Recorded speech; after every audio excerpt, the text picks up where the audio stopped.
Good afternoon, everyone. Welcome to the Institute of Digital Culture Day of discussing culture and data and the intersection between that. We are very privileged and honored to have you all with us, and we're also very, very happy that we have a wonderful group of panelists that will be discussing the intersection of this subject with us this afternoon. My name is Idil Osman. I am the Associate Director for Partnerships here at the Institute, and when I'm not busy doing that, I'm also a lecturer in digital media and communications. So I want to kick off with some short introductions, and then I'm going to let them tell us more about their work, and then follow that up with a few questions. So to my far left, we have Andy Ellis from Arts UK. Thank you for joining us. Great pleasure. And then to my not so far left, we've got Uzma Jahal. She is from she's the CEO of Threshold and also Frequency Festivals, but right now she is a partner at Counterculture as well. And I'm going to let you talk a little bit more about your work as well. Mia Ridge is from the British Library. You're the digital curator for Western Heritage Collections. Yes, wonderful. And my immediate left is Peter Pavement, who wears many hats, but I think in this capacity you are joining us from Surface Impressions. He's also on our advisory board. So please, let's start with giving them a round of applause for making time to actually join us today. Thank you very much. So if I can ask each of you to tell us a bit more about your work, but then reflect on what do you consider to be the challenges and the opportunities that the datafication of culture brings us today. So Andy, if I can begin with you. So Art UK is an art education charity and the online home for every public collection of art in the United Kingdom. So we bring together on one platform, approaching 3,500 collections across the United Kingdom. And we share the art from those collections with a global audience of over 5 million, 60% which is overseas. The mission behind what we do is to really open up this extraordinary art collection that we all own, at least 90% of which is in store or in buildings without routine access, and democratize access to that collection. So we do this through digital. We're basically a digital-only organization, but we don't ever forget that what we're showing on Art UK are real objects in every collection, from the Scilly Isles to the Shetland Islands. And we would never, ever suggest that looking at the art online is better or equal to actually seeing it for real. So for us, what we are trying to do is marry encouraging people to go and see the real art. And actually, the evidence from our audience is such that approaching 20% of the audience uses the platform to plan visits, whilst also giving that global audience access to art that they cannot see on their doorstep. 30 years ago or so, if you wanted to see art in Aberdeen Art Gallery, you'd have to go there, or perhaps there might be a small catalogue. But now, whether you're in Seattle or Singapore, you can see that 24 hours a day completely for free. So for us, the interesting challenges here are getting that balance right, using digital in such a way that we can give people the opportunity to learn at their own pace, give them the opportunity to discover. The serendipity of digital is so really, really exciting, whilst also curating journeys for them, whilst allowing them to curate their own journeys. So the opportunities here are vast, and we're quite frankly just at the beginning of that journey. We're tiptoeing into it. We'll come back to you, Andy, and discuss that a bit more, but I'll ask the same question to Uzma now, if you can tell us a bit more about your work and your reflections on the challenges and the opportunities with regards to the digitalization or datafication of culture. Okay, thank you. Such a long sentence, and I'm Yes, just thinking, how do I answer that briefly? First of all, thank you so much for inviting me here today and to be in the space with some very, very bright, intelligent and very curious minds. So I feel very humbled for that. Thank you. So my name's Isma Johal. My background was originally in broadcast and television and media in my very, very early days of starting my career. But I soon realised that actually it wasn't for me, it wasn't the right fit. I was always meant to do my own thing, I think. And I co-founded an organisation called Threshold 27 years ago now. I was saying earlier to colleagues that I tend to start things in a recession, which is quite interesting. And yes, it was very much I talk about 50 quid in a broken camcorder story. We're very much going in. It was just at the beginnings of nonlinear editing, the domestication of the digital camcorder, pre-internet. Mobile phones were kind of just coming along. I'm giving away my age now, but there was something really powerful in that kind of idea that going into communities and going into working with individuals to say, here's a camera, what story do you want to tell? How can we help enable you to put that story together? And then further from that, how do we get this story out there so people can hear it? Pre-Sky television and Netflix and all that kind of distribution channels that we had, that was a really powerful moment. The world has fast forwarded and tracked into a completely different place now. It's actually, I call it noise versus signal. We're in a very noisy world now, very, very noisy. But at that time, it was very muted. There were voices that were very muted, and kind of our role was very much about kind of working that path through to create those voices. But over time, the organisation kind of grew and we started doing more work.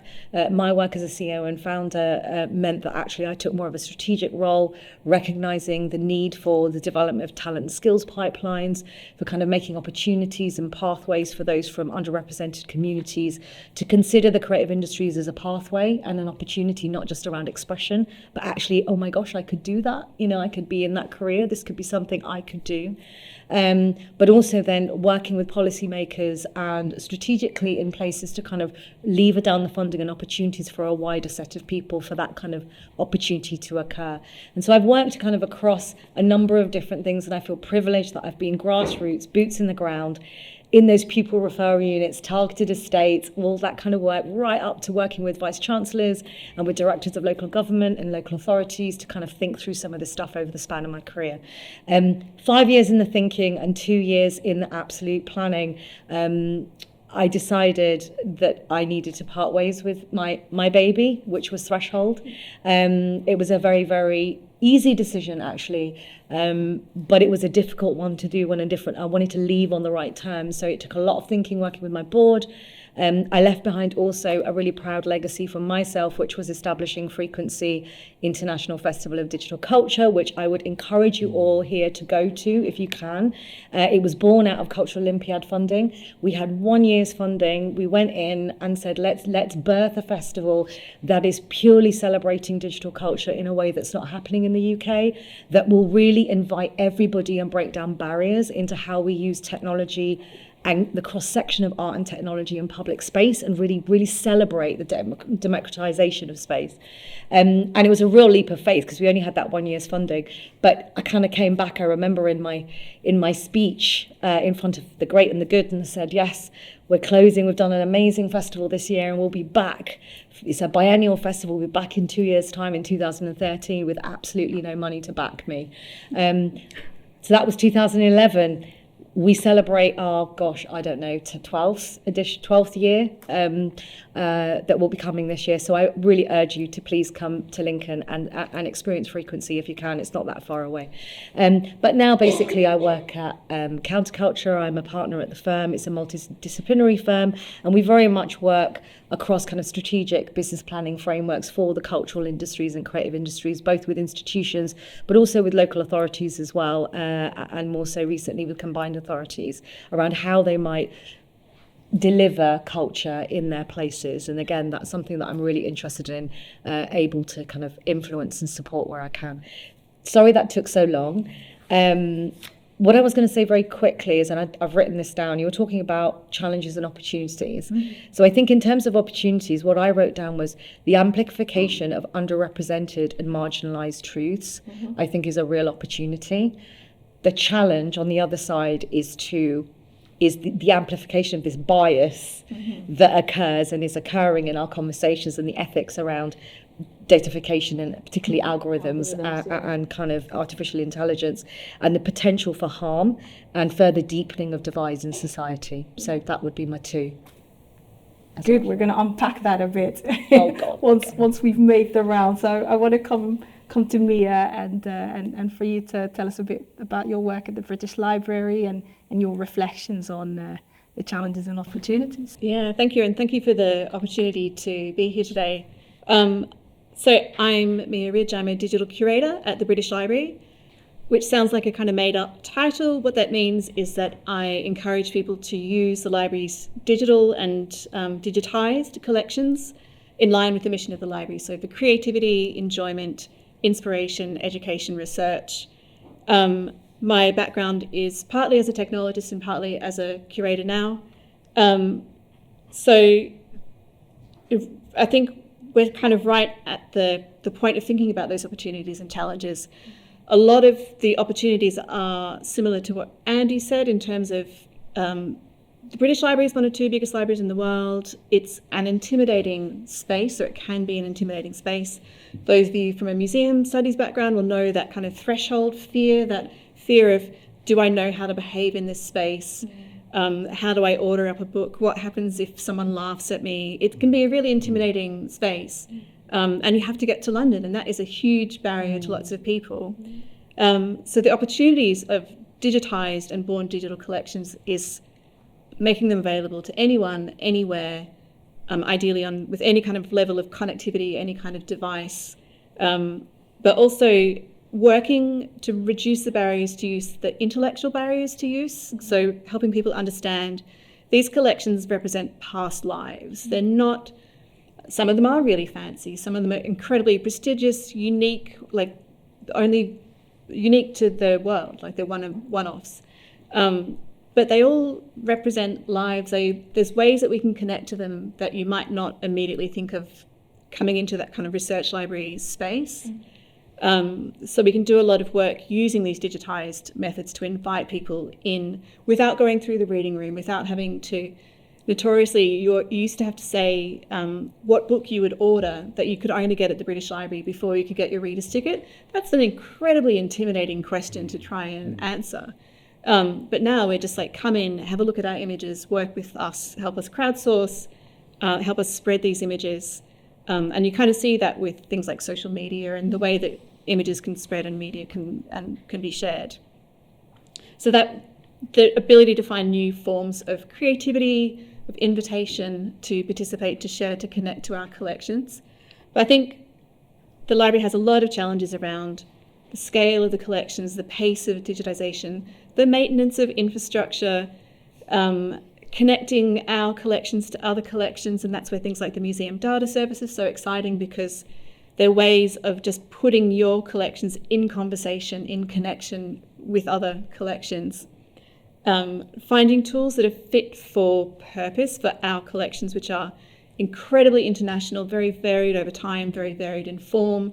We can't just take a large language model from Silicon Valley and throw our collections at it and expect to get something that doesn't give us horrible results. We don't want inaccurate results. We value precision, we value accuracy, we value recall and getting things that actually match the question that you think you're asking, but also respecting the lives of people represented in our collection so that they're not mislabeled, they're not misinterpreted, they're not part of these biases that are so inherent to machine learning and AI that we see everywhere, while at the same time they offer incredible opportunities to make our collections more discoverable and more findable by making them, by giving them kind of more metadata and more paths into those collections and discovering things by doing an image search or whatever. Like, there's a lot of potential, but also so much risk that we inherit from these kind of commercial Silicon Valley models that they don't have to care about accuracy because they're just making text for fun. Yeah. But I think the bigger gaps, there are two big gaps. One is in what's collected. So we're not collecting the richness of digital culture. I work a lot with ephemeral collections from the 19th century, so we don't have copyright concerns there, which is great. But where are the TikToks? Where are the podcasts? Where are the the rich expressions, the mashups that are the ephemeral culture of today. And I think datafication as a term, I think, is problematic because for me, collections are about rich connections, intellectual connections, emotional connections, connections through time and place and interest. And datafication doesn't have any sense of connection or empathy. It's very mechanical, and I love mechanical things, but it doesn't have any of that richness, the human connection that I think is why we collect things in the first place. So I think we need to be careful about how these terms shape what we think is possible. Sure. Wow, that's a lot to unpack. But wonderful. Thank you very much for sharing all of that, because it is complex. It's a complex terrain, when you look at it from an opportunity perspective, but also the challenges that come with it simultaneously. And we'll talk about that a bit more. But I want to come to Peter. Peter, thank you very much for joining us. Tell us about surface impressions, the work that you guys do. And again, I would love to hear your reflections on what you consider to be the challenges and opportunities. Yeah, thank you. So I'm Peter Payment. I'm the CEO of Surface Impression, and I think you said that I was a wearer of many hats when you started. And so my oldest and dustiest hat is Surface Impression, and I founded, according to LinkedIn, that company 24 years ago, just the other day. And it really has had many guises as an outfit, really starting in the space of design and graphic design, but morphing into something more about digital, and ultimately becoming a very wide-ranging consultancy that really works to make a difference at that crossover of culture and digital. And increasingly that is actually focusing on data. So that's really at the heart of our practice, and that might range from anything from producing an online database for a collection to a sector-wide strategic review. It can be anywhere between those points and many points around. And my less dusty, bit shinier, bit kind of more stylish hat is actually working with organisations like the University of Leicester and lots of sector support organisations and arts support organisations to help the individuals who work within the cultural sector or the surrounding cloud of people to feel more confident about their work with digital, to feel more at home with data, to really sort of develop their confidence and their skills around it. And so that's been through a number of programs in collaboration with different organizations. And one of those was called Data Shy to Data Driven. So that really looked at that thing about the shyness, the reticence, the fear of working with data, and then what the journey might be to get to being data driven. And the interesting thing about that, thinking of opportunities and challenges, etc., is that working with organisations of all shapes and sizes within the sector, the anxieties and the achievements occur no matter what scale of organisation or context of organisation.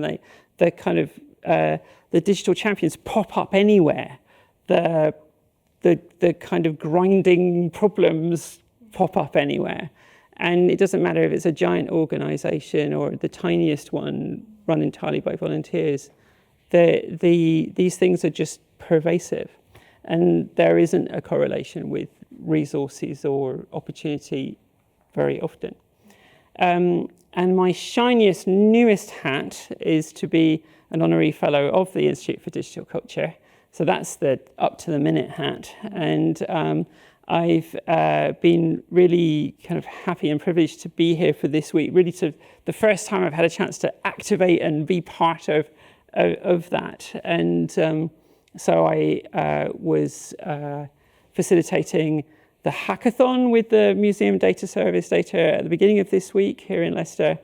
And that really did feel like the kind of all of the worlds colliding into one place, and it was great fun. But I'm still tired now, and it's Friday. But, It's very magical. I mean, the kind of works that came out of just those 2 days. Amazing. It was just mind-blowing, yeah. I did feel a tinge of sort of kind of self-reproachment at the end of it, going, how come these people can do this in 2 days and it takes me 5 months to do the same thing? But anyway, it was great. It was really lovely, yes. And I think some of the hackathon members are actually here today. I see Fabricio at the back there. It's lovely for you to be here with us. I want to go to Andy. Andy, I love the fact that you reflected on art now being in a place where you can access it from the comfort of your home. Whereas before, it was, if you, like the example you gave, if you wanted to go see an arts exhibition in Aberdeen, you had to physically go there. So there's definitely a sense of democratization when you think about it from that perspective. But I want to ask you, has that widened the accessibility of audiences to art? Particularly when you think about the audiences that used to access art before digitalization, and who are the audiences that are accessing art today after the landscape has been digitized?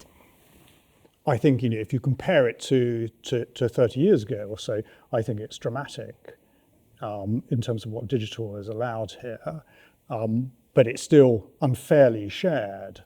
There's no doubt about that. And that's where I think, you need to be active as an arts organisation, as a charity, in how you then promote your work, promote the local art collections through community engagement. So we have small programs now. So we have a recent program which is called Your Art, Your Place, Your Voice, which is aimed at young people in socially deprived parts of the country, where we're trying to give them the confidence to go and see their local art collections and talk about their local art collections and give them the pride in their local art collections.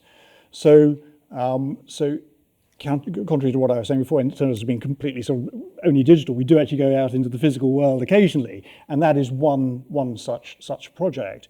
The other very big one, and this is where we're having to counter what has been many years of schools suffering in terms of the provision of the creative arts. The marginalisation of that teaching has really done such damage. And so many of us are trying to fight against that. And what we're trying to do is a particular focus on helping primary school children through primary school teachers by giving them the ability to talk about a single artwork for 40 minutes with their class. Most of these teachers, the primary school teachers, are generalists. They're not specialists. So they often don't have the confidence to talk about an artwork. But this particular project, called The Superpower of Looking, is about giving them the confidence to talk and then hone the visual literacy skills of those children, giving them that life skill, that critical ability to really observe, understand what they're seeing, analyze, interpret, seeing when they're manipulated by an image in this image-inundated world, and giving that life skill forevermore. Now, interestingly, this is a combination of digital and in real life. To scale this, digital gives you the ability to give potentially every primary school teacher in the UK the ability to do this. But you still need to pass the word on. And then in the end, this is all about that classroom activity, which is very much in the real world. So I think that there's still a lot that needs to be done in terms of active intervention to really spread the love of art. Because obviously we hope in all of this, not only does it improve their observational skills, but gives them a love of art and gives them that access to cultural capital, which for so long has been the preserve of the few. Yes. Yeah, there's been that perception of elitism that's historically been associated with art, but I love the way that you're approaching it, because it's completely demystifying that. It's bringing it to the classrooms, it's bringing it to young people, it's bringing it to the communities that are considered hard to reach. And they own this art. These young people own this extraordinary public art collection, and most of them don't know that they do. So I think, ethically, it's absolutely important, that we try and impress upon them that this is theirs. Absolutely, yes. Yeah. I love that. And I get the sense that, Mia, this might resonate with you, what Andy is saying. So if you could perhaps reflect on that from a British Library perspective.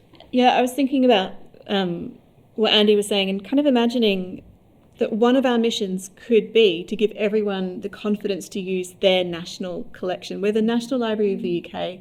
We are for everyone. We are funded in part by government. We collect for the nation. We've collected across the world, and everyone should feel that they are able to access our collections and have that cultural capital to know that whatever connection they make is meaningful. And I think also addressing the lack of, because we've lost so much humanities and arts training, the lack of historical awareness of change over time. So a lot of my work is about connecting people to original primary sources. A lot of that has been in a framework of crowdsourcing, asking people to look at a 19th century newspaper article or a historical image and say something about it, like engage with it enough to say something about it. And that is incredibly powerful, and it gives people a real sense of not only do they own the art, but they're making a contribution to the national collection by making it more findable, by helping researchers understand something about the context of 19th century texts. And I think inviting people to come in these different ways is where you can scale up. You can scale up human connection as well as kind of datafication by being thoughtful and being mindful of what our why we do what we do ultimately. Giving the audience that agency, as Mia is saying, is just so vital in giving them a greater sense of ownership. Yeah, absolutely. And this is where I think, Isma, maybe your background would chime in terms of agency and giving voices to particularly communities from sort of peripheries and marginalized backgrounds. So how, if you were to reflect on how digitalization or datafication has affected the voices of communities from ethnic minority backgrounds or communities that are considered to be not of the center. To what extent do you think that datafication has affected their voices being heard? Yeah, there's a lot in that. There's a lot in that. You're telling us that we have to unpack that, and I'm gonna replay it back. Okay, so first of all, love it. Your art, your place. The idea of superpower of looking and actually seeding in to our primary schools and aiding our teachers who are there, boots on the ground, will really change things. And I've been, I said earlier, and I'll come back to the thing about this amplification of kind of underrepresented and marginalized truths, but also the potential for harm on the other side of kind of where bias sits and within that. And kind of I was just thinking about what you said about manipulation of what we see, and kind of how we can kind of think about helping our young children in educating them, perhaps through art and through that lens, but actually understanding when we're being manipulated or when we're not, and not just assuming that what we're seeing is real. And actually our younger generations, really, it's just there. It's like, so it's there, so that's it, that's the truth. That questioning is really, really important, and art and culture can do that in its interventions in the way that is being described by, our big institutions and programs of work. So the reason why I'm acknowledging that is because I'm thinking about what you said about communities. And if I go forward then to perhaps a different generation, whilst I was talking earlier in my introduction about, when we first started, Threshold and it was like pre-internet and pre all of these things, it was like I said that, I talk about signal versus noise, that it was like, it's such a noisy world now. Before, like you had to find, a way of getting your voice out there and getting it located and getting it heard. And that was the big fight, if you want to call it that, or the big challenge. And now actually we are consumed by a clutter of data, i.e. stories and information and facts and ideas. How do we filter all of that? So my concern, I suppose, is that on one side that we have a real plethora now of diverse stories and information and truths, as we call it. On the flip side, how proactive are we being, particularly in certain generations who are they are now born digital? Like, digital isn't even a thing. We're talking about it, right? Like, these children in primary schools, it doesn't even mean anything. Like, it's a defunct word already, guys. Like, we're already should just give up, right? The fact that we're even having this conversation and talking about datafication or digital, seriously, they just laugh us out the door because it's just so ingrained. But the thing that's lacking is that filter, that enabling filter, that we need to arm them with that critical understanding of knowing how to challenge and not be manipulated, or to question what they're consuming. And that's what's going on, I feel, at the moment, which is creating more marginalization within communities. Because ultimately, what is data? What is data, right? So a lot of datafication and data and computational, and I'm sorry, I don't know all the mechanical language around this, but for me, data is, it's people, it's stories, it's information. Some of it, yes, is technical. Some of it is just perspective. It's all data.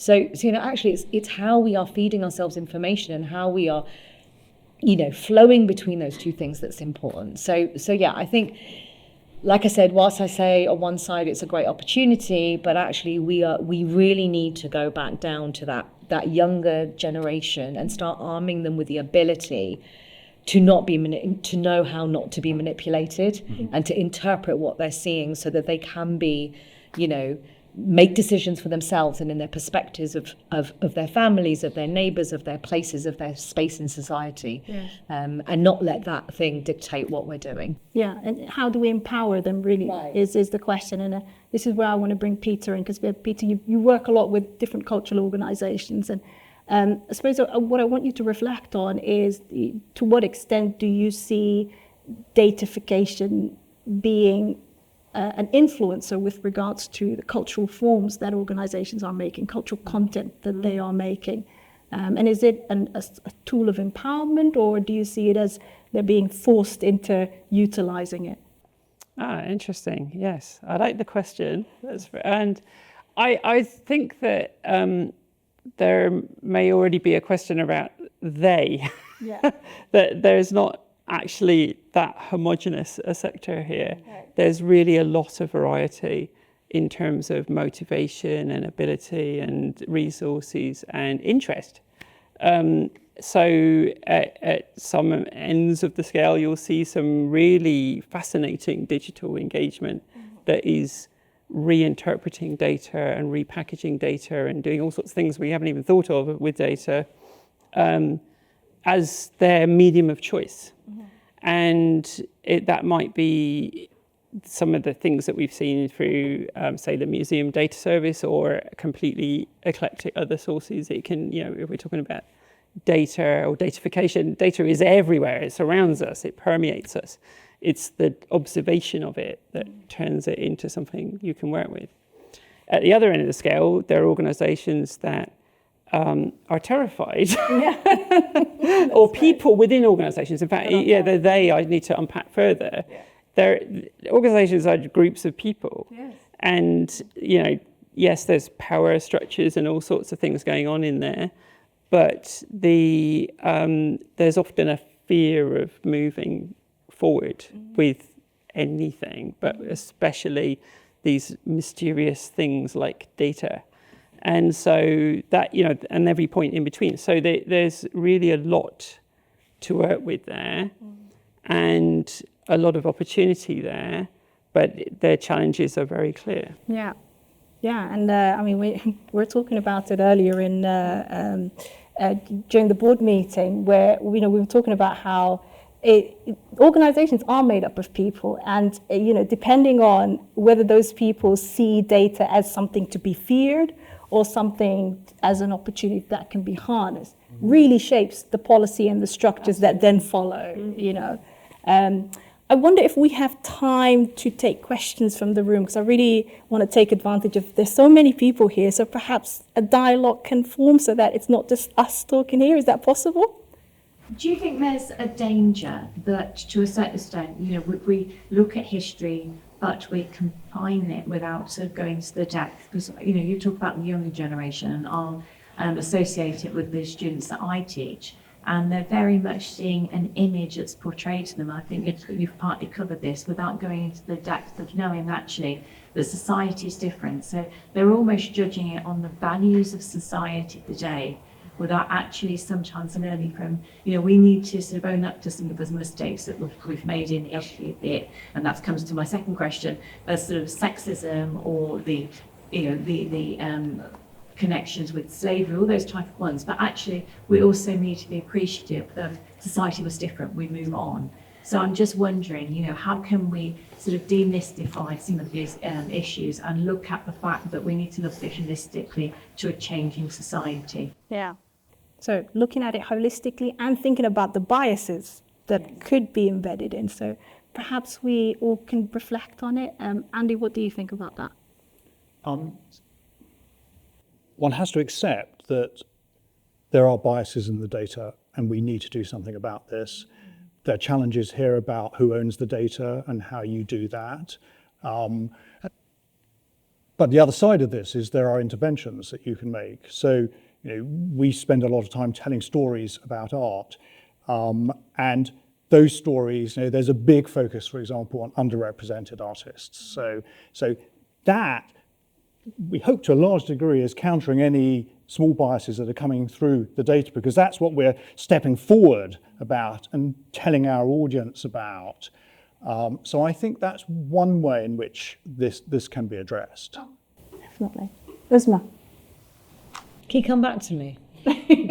No, I'm brewing on it. I think one of the things, if I'm understanding this correctly, are we talking about the dialogue in the classroom, if I can call it that, between kind of what is perceived as the historical narrative of a piece of information contextually, and how those young people are thinking about that piece of information and not necessarily being able to engage in a dialogue around the context of why that happened? Have I understood that correctly? Yes, I think there's kind of several sides to it, but also on the data, is there a risk that sometimes we work data, looking at AI, is also prone to looking at it from today's standards, as opposed to also applying that actually society was different. We've evolved, and actually conveying that message so that there's an acceptance of, yes, some clear mistakes were made in our history. We will continue to make mistakes, we still do. But to a certain extent, is it being almost sort of dissected in the right way that the present generation can contextualise it back to a different society that existed?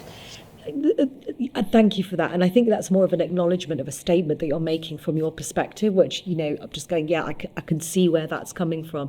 And it kind of makes me think about going back to kind of where we're talking about perhaps a younger generation and kind of how we might arm them with the ability and the skills to question and to think through a lens that when we were at school, we didn't even have to think about anything like this in primary school. Everything was so much more binary and so much more, simple than what we're having to arm our children with now.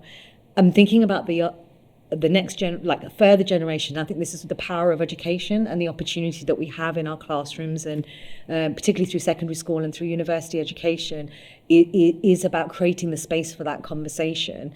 And that can be uncomfortable, but that's where you bring it from the computational and the data and the digital into the human space, where we can try and think about our literacy and how we can arm our that next generation in that environment, to really kind of start having that constructive critical thinking like we would apply to anything else, and say, okay, this is the way you see it. Where might your bias be coming from? Or can we lean into this?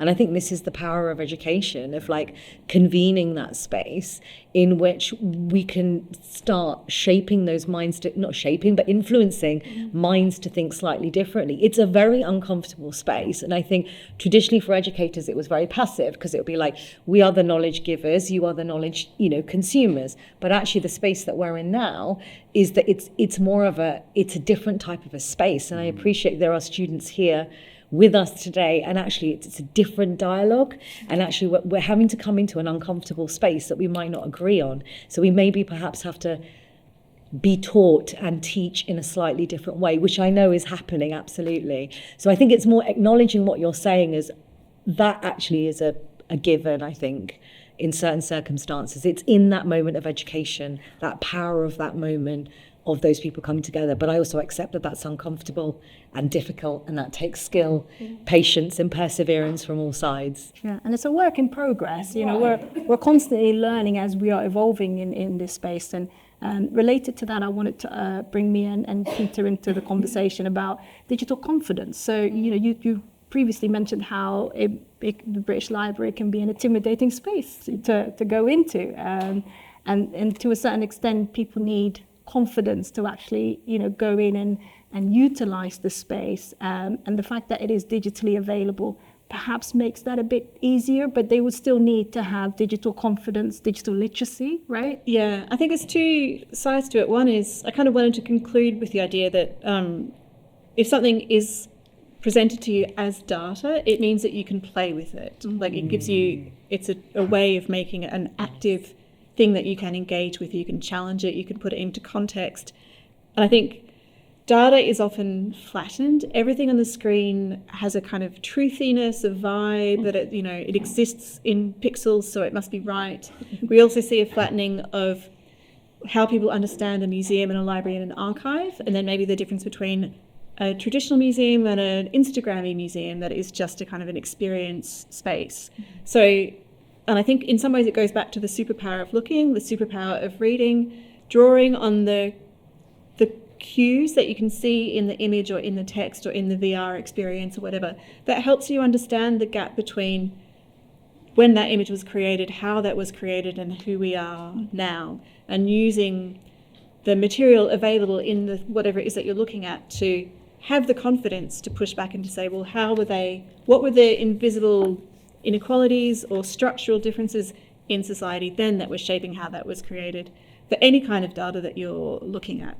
And I think working a lot with sort of pre-20th century collections, you have to understand that they were in different times. And it's a debate about how much space you give someone to have the prejudices of their time versus their individual agency. Like no piece of data stands alone. It represents so many different choices made along the way about how the original thing was created, how it was digitized, the information created when it was digitized, how it ended up in front of you. Like there's a lot of structural things shaping that. So part of the digital confidence is to be able to go back and say, how did this get to be in front of me? Who made the choices? What algorithms put it in front of me? Why is it popular? Why does it look valid, authentic? What would make it, how could I question what I'm seeing on the screen? So it's not only about having the confidence and the ability to play, it's about having that cultural confidence to say, how is this here in front of me? What does it mean? What did it mean then? And what does it mean for us now? Yeah, absolutely. I mean, we hear a lot about people having cultural capital and that giving them the sort of ability to take advantage of cultural spaces, more so than those that don't have cultural capital. And I wonder to what extent does that enlarge or recreate the inequalities that exist within our society, Peter? Ah, yes. Okay, cultural capital. Yeah. So we're going Bourdieu now, are we? So yeah, okay. So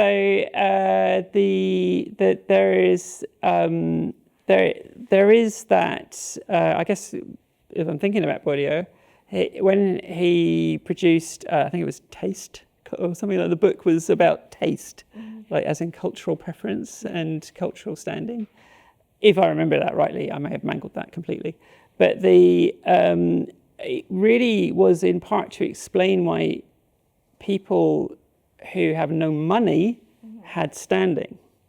And in looking at the sector of the bourgeoisie that had no cash, so had no money capital, no, and so, but yet we're still able to move in society and have agency, and that's the thing that's really important there, the cultural, like the knowledge gives agency. And the other part of that is social capital, so that the way that your networks allow you to be able to do things, to access resources, to have your voice heard, all of these things we're talking about. And then today, cultural capital is perhaps talked about in a less pejorative way. It's not like a judgment on people. It's more like, oh, here's something you can get, and then you too will be able to move in society and so on.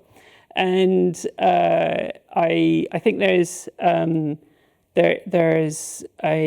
lot of barriers to that are hidden in the systems that we create and are hidden in the power structures and the assumptions that we make without us necessarily knowing. And I really like, actually, when you were talking about confidence, like often when we're talking about confidence, we're talking about the confidence of the cultural sector worker, the cultural sector producer of material, of reinterpretation of new materials, and their confidence. And, we need to help them get confidence. That's definitely clear. But the other aspect was really interesting, was about the confidence to go to the British Library, like the confidence as a user to go and engage with these grand spaces with, or imagine the reading room when it was at the British Museum and you first got to get through one weird kind of Romany looking thing and then like into this round thing and everything is going on and there's all these rules. There's a lot to be intimidated by, a lot to really batter away at your confidence. In our digital sphere now, we are also creating things that are challenging and difficult and come with inbuilt messages of exclusion. We don't even see it. Yeah. So there's a lot to work with there. And our biases and prejudices are like getting embodied into the design and the user experiences of these products that we make. So it continues. And so we always need to kind of reflect and review and change.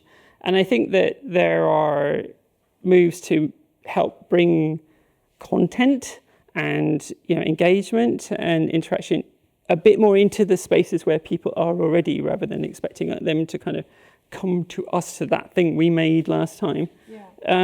But that's only just a little bit. I think we still quite often build giant edifices with porticos on the front. We just didn't realise. Yeah. This one about confidence is so important, isn't it? Yeah. In the end, it's all about us sharing confidence more equally across society. Yeah. Yeah, absolutely. Recognizing different forms of confidence as well. I live in East London. There's so many very cool forms of confidence that I see on the streets that I don't see in our institutions. Yep. And we should make room for those other forms of confidence as well. There's other forms of cultural expression that don't have the approval of being in a gallery on a wall. Yeah. And being welcome to that, like welcoming and open, to accommodating for those different sort of cultural confidences to actually be able to walk through the door. I come from a Somali background, and so a lot of the community members that I know of often don't feel that they can access it. And it's not that they don't see any value in it, they just don't see it as part of their social world. Whether it's museums, whether it's art galleries, whether it's, they see it as a space that's not for us. And, you see that reflected across, different ethnic minority communities. And so but they have cultural confidence, they have artwork, they've got, cultural capital that they would like to share. So it's about creating an intersection between the social world of the culture sector and the social world of these communities that, are finding it difficult to access. And I'm glad that we're having that conversation now. I think there's lots of people here in the room that are finding symbiotic connection to that conversation and that topic. I'm conscious that we are getting to the end of the time, so I want to wrap up with one final question. And if we can briefly reflect on how can we use datafication or digitalization to empower rather than exploit. I'll begin with you, Andy. I think it comes back to confidence. It's about giving audiences and collections, on both sides of this, and we've spent more time talking about audiences than the other side, the collections who are supplying the data, that confidence to be able to work with data, work with objects, work with images and understand them and give them the confidence to challenge and question in the way that Mia has talked about. Yeah, wonderful. Thank you, Andy. Isma. I think it's absolutely, it's about confidence. I think that passive consumption role that perhaps sometimes we're starting to play partly down to confidence that we were talking about. And as human beings and the power of us as supercomputers in our own right, being able to embrace that data and playing with it and doing what we need to do with it, remaining curious with what's presented in front of us. I think that's super important.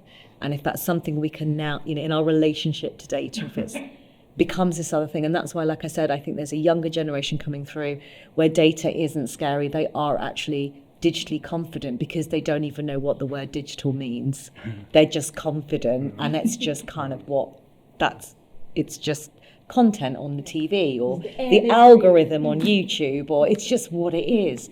So yeah, I would say it's just about, really activating that, not being passive consumers and really kind of nurturing that generation and that mindset of kind of human beings that take that and do good with it and question it and challenge it and be curious with that data in front of them. Very good. Thank you.